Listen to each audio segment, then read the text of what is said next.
Guys, icon trading is what I use every single year to go from 500,000 to 1 million to 2 million to 5 million and even to 10 million coins. I'm just getting to the point where we've got 600 or 700,000 coins on the road to glory. So as you can see, I'm starting to test it out with this Nedved here, who we made some nice profit on. We've got a Bastion Schweinsteiger selling, some other investments. So we're on about 600, 700,000 coins. So I myself am looking to icon trade again. So I thought I'd put a video out to help you guys. This will work pretty much all year and it'll work every single year. It works because icons are some of the rarest cards in the game. So throughout the day even, they fluctuate up and down and they can move massive amounts just within one day. So you can essentially buy at the low points, sell at the high points, quite obvious. And to be honest, I think icon trading is simple and people overcomplicate it a little bit. But yeah, I'm going to show you the 3 methods that I use when I'm icon trading. And then at the end of the video, I've got the tips that you need to really make this work. So please don't skip them. If you skip the tips, I can understand why you probably won't make any coins doing this, and it can seem a little bit confusing.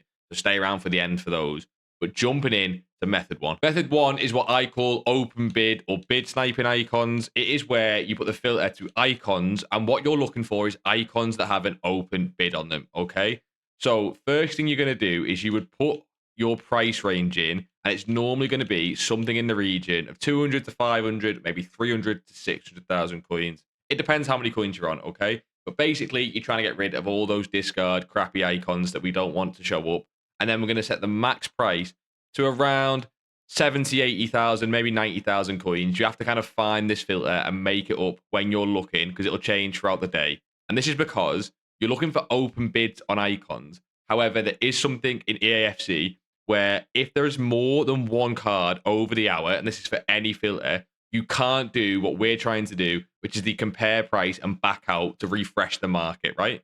So as you can see, there's 3 cards over the hour here. There's one for 2 day 6 hours, one for 2 day 2 hours, and one for a day 21 hours. So this compare price back out won't refresh. So all you've got to do is fix the filter. So all you're going to do is trying to get rid of 2 of these cards when you're searching, right? So the way I would do this here is I'm going to put the buy now to a minimum of 224. So this Ian Wright won't appear. And I'm going to put the current bid to a maximum of 89,500 coins. So then this Crespo won't appear. And if you do it correctly, you can see it should look something a little bit like this, right? 89,500 there. We put this to 234 and we end up getting rid of that Ian Wright. And now when we go to the end, there should just be 1 card over the hour, which is this Van Nistelrooy, and the rest are below the hour, which means when we compare price and back out, it will refresh the market every single time we do this, right? So this is why you need this to work, okay? Now, the essence of this method is essentially compare price of backing out and looking for new icons to pop up at the 59th minute. The reason this method works so well is, there we go, we can just see we got a nester there, right? The reason this method works so well is when someone's trying to get rid of an icon quick and get the coins quick, they will often list them on an open bid like this person has with Nester. And when someone wants to get rid of their icon quick, they will often list it for a cheaper price as they want the coins in the club very quickly. So you can find some nice undercuts here. That's why this works, okay? Now, jumping into how you're going to actually find whether every card that pops up is a good buy or not.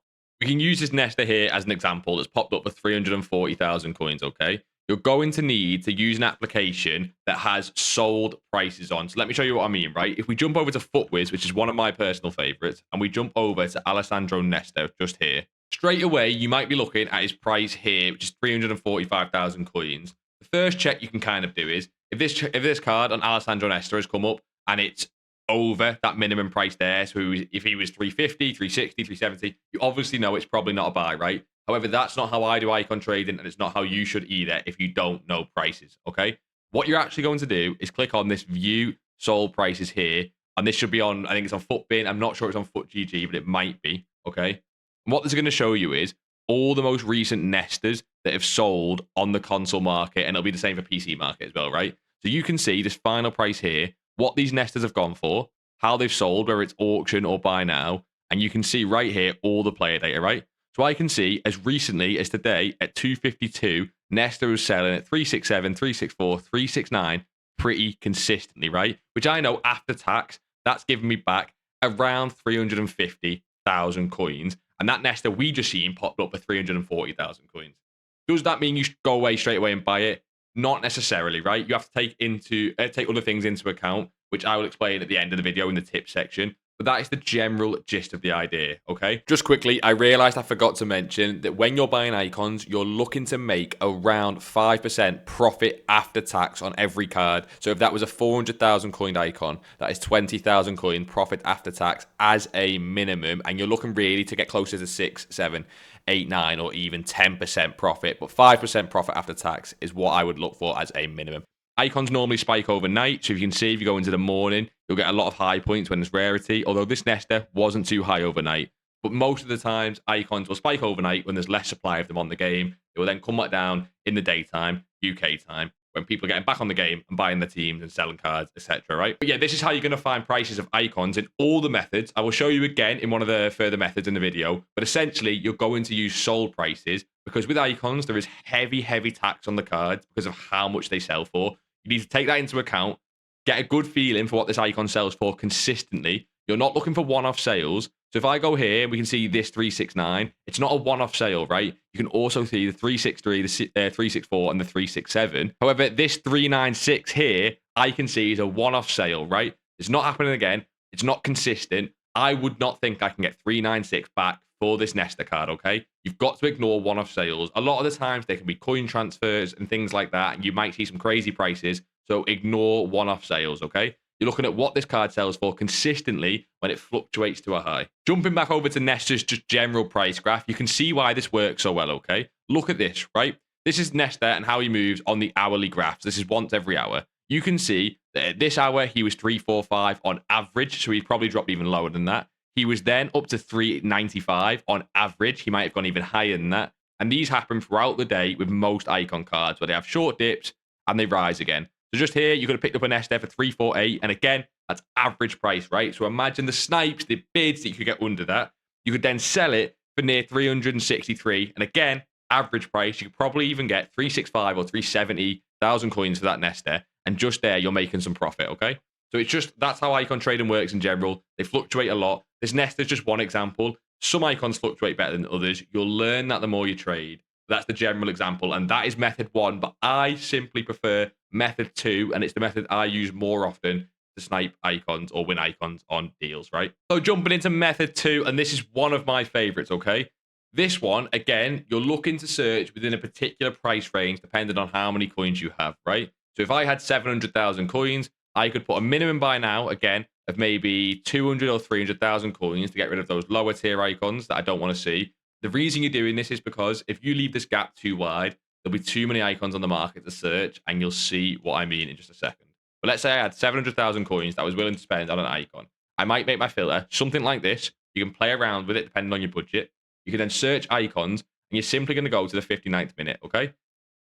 The reason, like I say, you don't want too big of a price gap is if it takes too long to get to the 59th minute, you're not going to win any cards as you'll be slow compared to other people looking to buy icons, right? But straight away, you can go to the 59th minute and you can check these cards. I would check everything that is being on the market for maybe less than a minute or less than 2 minutes, okay? When you first start off doing this method, you don't know any icon prices and it can feel a little bit intimidating. It can feel like you don't know what you're doing. That's fine. You're going to start by learning prices, and this is simply how you do it, okay? Similarly to Nesta, let's jump back to FUTWiz and look at this Van Persie. So we go and search Van Persie on FUTWiz, and again, you can use other applications, you can use whatever you want. We can see straight away that Van Persie popped up to 650,000 coins, and instantly I know this is not a deal, but it's still good to know prices in case this card pops up again, right?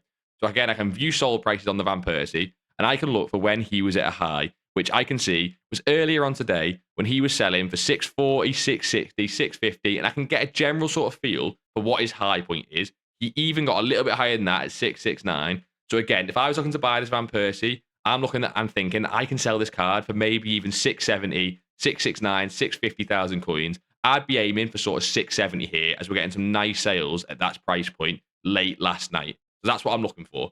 However, because the market's come down a lot since then, and this Van Persie's sitting at 620, I know the market's come down. He's down at 620, 50,000 coins cheaper than what he was selling for. And of course, on a card that's expensive, there's a lot of tax.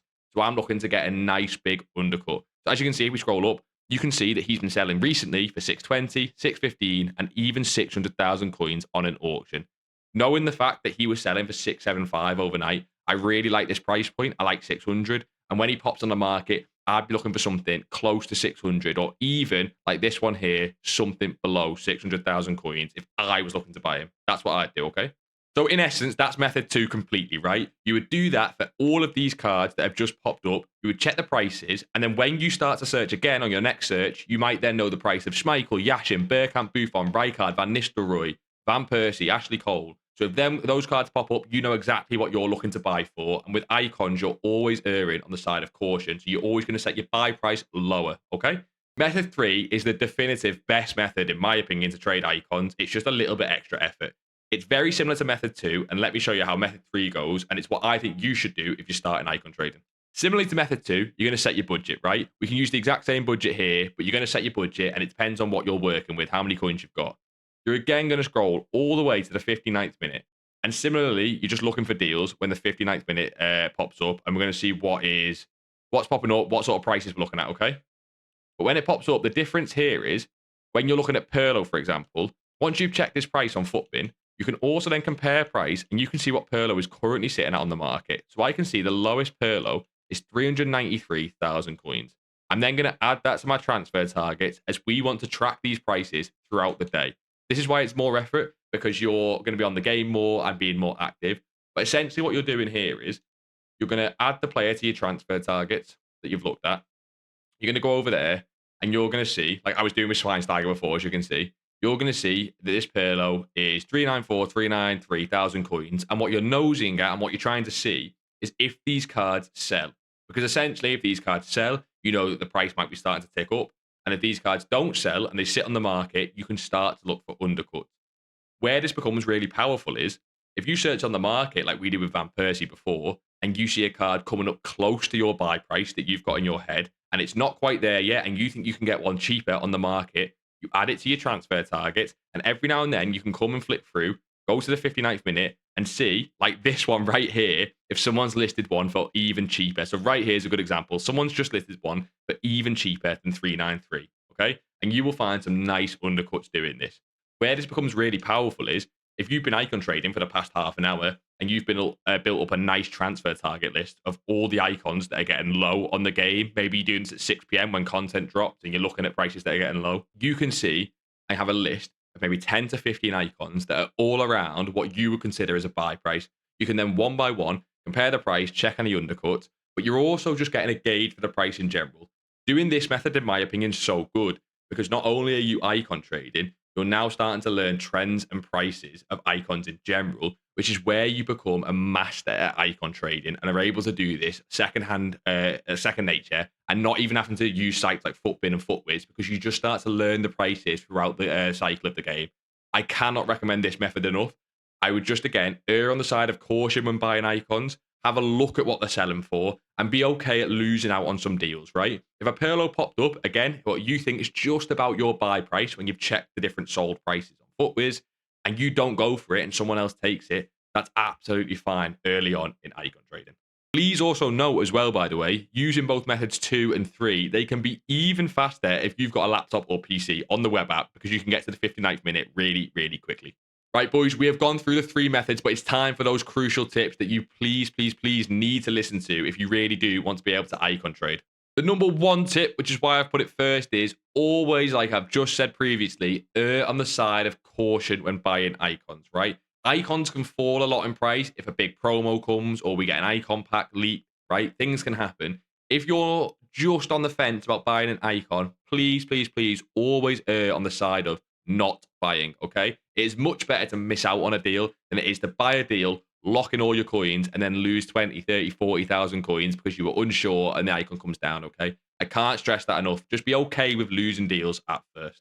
Tip number 2 is that icon trading is all about learning prices, right? When you're going to the 59th minute, the people that are going to win these cards that are on nice big undercuts and are very obvious buys are the people that already know the prices, because they don't have to check Futwiz. They don't need to check Futbin. If a card popped up and they just knew that that was a really big undercut, they'd buy it straight away. So the trick to icon trading is become one of those people, right? Icon trade and learn the market for 1, 2, 3 days. And all of a sudden, if you just keep doing the same price range, so for example, if you're just trading in this 300 to 600,000 coin range, you will very quickly learn all the prices of the icons within that price range. And then whenever one pops up at the 59th minute, you know faster than anyone else whether that's a buy or not, and you can pick that card up, right? So learn prices. Tip number 3 is that no one icon really should be worth more than 20% of your entire liquid budget. And I know a lot of you people won't have coins early on in the game and you just want to try icon trading with your coins. And I do get it. But to make this method work properly, and when you're doing it full time, you're doing it to try and make millions of coins,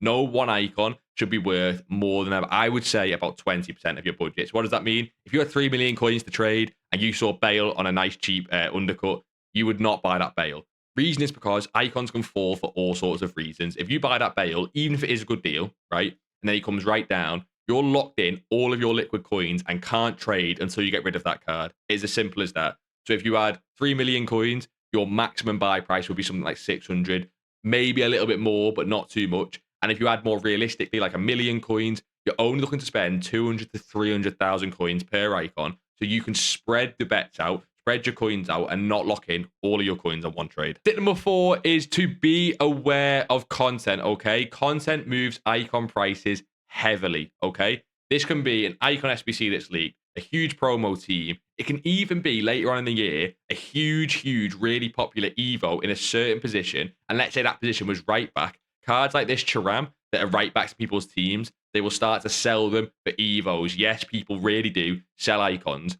to get Evos in their team, okay? So if a big Evo drops in a position, it can be a nice time to trade and buy the dip of certain icons, but in my opinion, it's way easier to just avoid that position until the hype of that Evo has died down. And it is the same with player SBCs. If we get a huge player SBC at right back, people might sell this Charam to do that player SBC. So once again, just be cautious of content, okay?